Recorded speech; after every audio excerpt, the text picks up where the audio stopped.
కోర్టులో matrimonial cases start అయినప్పుడు wife husband పై ఒక సందర్భంలో మెయింటెనెన్స్ కేసు వేస్తుంది. అయితే ఇప్పుడు హస్బెండ్ ఆలోచన ఎలా ఉంటుందంటే, ఇప్పుడు మేమిద్దరం వేరే అయిపోయాం, నా మీద ఖచ్చితంగా ఇప్పుడు మెయింటెనెన్స్ కేసు వేస్తుంది అని కొన్ని టాటిక్స్ ప్లే చేస్తాడండి. అందులో ఒక ముఖ్యమైనది ఏంటి అంటే జాబ్ వదిలేయడం. ఇప్పుడు నాకు ఉద్యోగం లేదు, నా దగ్గర అసలుకే ఏమీ లేదు, అసలు తినడానికి తిండి కూడా లేదు, వైఫ్కి ఇవ్వడానికి ఏమీ లేదు అని అన్నట్టు ఒక పోర్ట్రేట్ చేస్తాడు. అయితే ఇక్కడ భార్యలు ఒకటి గమనించాలి, ఇవన్నీ పాత టెక్నిక్స్ అయిపోయాయండి. ఇప్పుడు ఉన్న హస్బెండ్స్ అందరూ కేసెస్ పడగానే తమ జాబ్లు వదిలేస్తున్నారు.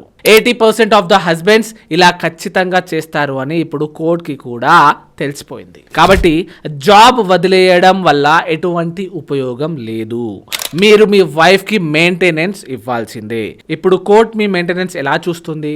మీ శాలరీ స్లిప్ ఉంటుంది కదా, దాని ప్రకారంగా మెయింటెనెన్స్ ఉంటుంది. ఒకవేళ శాలరీ స్లిప్ లాంటిది ఏం లేకపోతే, మిమ్మల్ని మీరు ఒక కూలీగా చూపిస్తే మినిమం వేజెస్ యాక్ట్ బేస్ పై నడుస్తుంది.